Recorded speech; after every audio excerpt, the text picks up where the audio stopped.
Greetings and welcome back to another episode of the Daily Run, and today we're playing as Lilith. First of all, I would like to say thank you. I don't usually do this because I feel like it detracts from the video, but I feel like this is a good point in time to do so, because a lot of you have come from the Reddit threads, a lot of you have been recurring subscribers, and a lot of you have just stumbled upon my videos randomly. And regardless of how you came here, you're all very appreciated, because the fact that I can do this as a hobby or just as a way of coping with the world, I guess, and the fact that I have my voice heard and just I can talk about a game, I can talk about some other random things, and there are people who are willing to listen and just hang out and just communicate in some way. It does create this little sense of community that I have going on, and we're all a part of it. And I feel like that's such an important thing in someone's life, that they feel like they have sort of a purpose. And I feel like this is it, you know. I can't really describe the feeling, because obviously I'm not saying I'm gonna change the world here or the outcome of the human species, but the fact that you're here and you're listening to this videos, it just means a lot to me. I guess what I'm trying to say is that I think I'm passionate about this.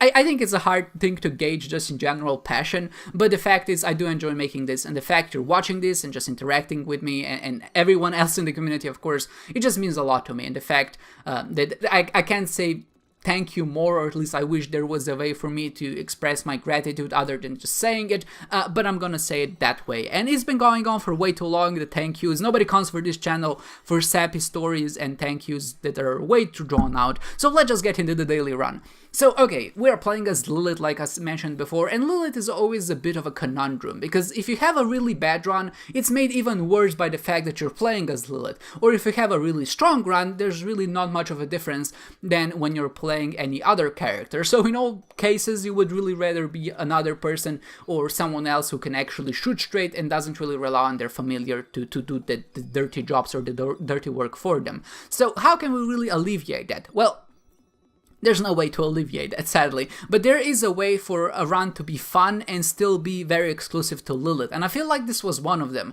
I think that everybody who saw Lilith for the very first time just had this dream of getting a bunch of familiars on them and then duplicating them, or maybe getting some active item synergies and just having really a bunch of incubuses or succubuses or any other shooting familiars alongside them and just really tearing gas. And that's something that I had the wish for the longest time, but the more I play the game, the more I realize that is just not going to happen. So how can we kind of explore that territory and still have it enjoyable? Of course, you always need a lot of items for synergies, but I feel like this is a really good source of that. First of all, we got Pyromaniac, which is already a really decent item on its own. Even if it just gave you 5 bombs, it would already be pretty good, because of course bombs are always useful as consumables, but also it just helps you in daily runs to find those secret rooms and second secret rooms, which just give you points overall. So with Pyromaniac now we're just safe from explosions, and not only are a lot of bosses made easier, but here's a little tip for you. If you try to fight Mom or Satan and the stomping foot attack that comes down from below, that is actually coded as an explosive attack, and if you have Pyromaniac, it doesn't hurt you, so it makes all of those fights so much easier, just because you don't have to worry about the shadows and dodging, and especially against the leeches as well in the Satan fight, because this run does go to the Dark Room, which means that we have to fight Satan unless we teleport out, but we really do want to fight Satan. So when we do, the fight is actually much more trivial, just because of how Pyromaniac works. So obviously that's pretty great on its own, but that doesn't define the run, I would say. You still need more to actually get a good Lilith run going, and of course what better way to get that than to get Chaos, and then get the Boomfly, and also get Bob's Brain. Not Brains Bob, Bob's Brain. And Bob's Brain and Boomfly are just self-explanatory. They're explosive items so that they hurt you, which is usually a big problem if you're playing in dailies. Damage penalty is such a big thing, and the fact that these items just explode in the most unpredictable of places, because Boomfly obviously bounces around, sometimes it spawns on top of you and deals damage when it really has any rights to, and then you have your Bob's Brain, which is a bit of a finicky item. Sure, you know how to use it. If you keep your range, it's actually very damaging, but the fact is that sometimes it just spawns, sometimes it has a weird delay associated with it from the time it spawns when we actually try to shoot it, so it's not like you can control it that well in a lot of situations, and it just ends up damaging you more than it helps. With Pyromaniac, all of those problems are just kind of removed, and you can focus on just dealing damage. You can get right there in impersonal, and even if you have some red health containers, you can use the explosions from those items to heal yourself up. So we're essentially in a position where we're invincible and there's nothing that can really hurt us. So this is already pretty good. But of course, now combine that with the box of friends, and suddenly you have an army of boomflies and Bob's brains, which just fly at enemies and damage them immediately. I mentioned chaos before and might be wondering, why is that important? And chaos is important. Well, I wouldn't say important, it just makes it a little bit more fun. But chaos, what chaos does is, of course, randomizes the item pools. And what it does, it doesn't really work the way you would expect it to. Like, how I would expect chaos to work would be just to swap an item with another random item, but with how it actually works, or with how it's coded, first of all, it chooses the item pool, and then when it chooses the item pool, then it generates an item. And of course, that seems like the same thing, but the fact is that there are a lot of item pools which are either unused by the game, or you just don't notice, because they are things going behind the scenes in the code that just makes it a little bit more optimal. So for example, the bomb beggar item pool just consists of a lot of bomb items, and because it's equally likely for any of those pools to be chosen, you're actually much more likely to get the bomb items overall. And when you have the bomb items, that's usually a pretty detrimental, because you don't want bomb items or bomb synergies. They don't really do much on their own. But when you have a boomfly and when you have Bob's brain, then you want the item synergies and the bomb item synergies, of course. And once you get a lot of those, then you can really kind of pop off. And in this case, we got Mr. Mega, which makes our explosion more damaging and just bigger in radius. And later on, we also got sad bombs and poison bombs and butt bombs as well. So now suddenly we have an army of bomb familiars which go at enemies. They can't hurt us because we have Pyromaniac, and because of Chaos, it's much more likely for us to find these synergies. So now we're just basically killing every single enemy or boss with 1 or 2 shots, and with sad bombs, and of course our excellent stats, because we also have some other items that go alongside that, we're just killing enemies in basically one explosion. And that's pretty exciting. And the fact is that this can really only work with Lilith. I mean, of course you can get these items as any other character, but the fact that you can duplicate all of those familiars which explode into even more tears or even more bombs only works with Lilith, and I guess that's what makes it exciting.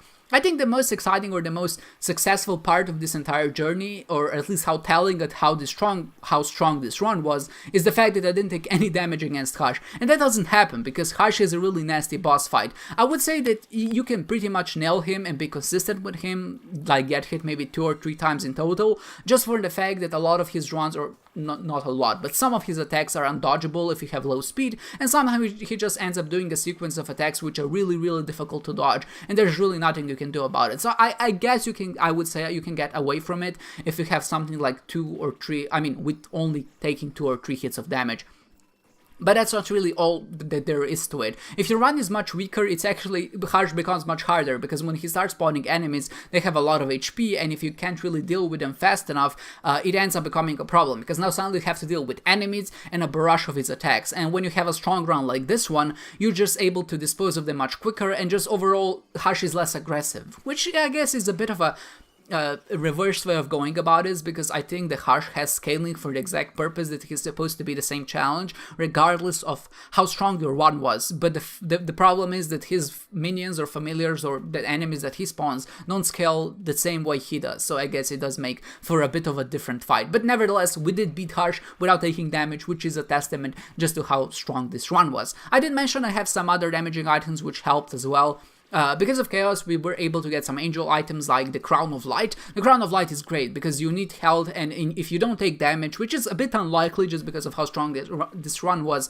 it doubles your effective damage. And with Succubus, of course, and with all the explosive items and the sad bombs, we're just able to deal or dispose of enemies much more efficiently because of that. And it's always cool to see those diamond tears explode, and they have a really satisfying clank when they actually hit an enemy, and when there's a lot of tears on the screen, it does help. We also had the Dark Princess Crown, I think that's what it's called, and that is when you have 1 red container, you get some stat bonuses. And in this case, it was only useful for us to get to 5 tier delay, which is the so-called soft cap. You can go below that, but you need other special items, so we're actually shooting really fast. So even if it didn't have all of these bomb items, I would still consider this run really, really strong, because with Succubus and the Box of Friends, we're able to deal a lot of damage really, really fast. And with 30 damage, when we're standing in the Succubus aura, or it is called aura, it's aura, yeah. And the fact that Succubus deals more damage, that scales with your health, we're just able to dispose of enemies really quickly. And you can see that the lamp fell in pretty much no time at all. With Algi's Rune we were not in any danger, and we finished the run at 15th place with a pretty sizable amount of points. There was a way to break this game. I did find a cracked dice, and of course you can combo that with the Ivy Bag, which we could have gotten because I also had a Temperance card, or at least it was likely that we would have gotten it. And we got a 99 of every consumable, which puts us at something around 7,000 swag bonus, but of course if we did break the game we would be able to get something like 8,000 more on top of that. So this could be a 60k run if I did take the time, but I felt like it was just a bit too fun and a bit too thematic to have all of these explosive items, and for the fact that I would replace my box of friends for a breaking item would make for a bit of an unfun experience. But really what I want to show is that you can still get a decent score if you just have fun with the daily. If you play well, if you don't take too much damage. Luckily I didn't in this one, and how embarrassing would it be if a lot of new people actually tuned in and I just sucked on the first daily you saw. Don't worry, I will perform bad in some dailies, but then luckily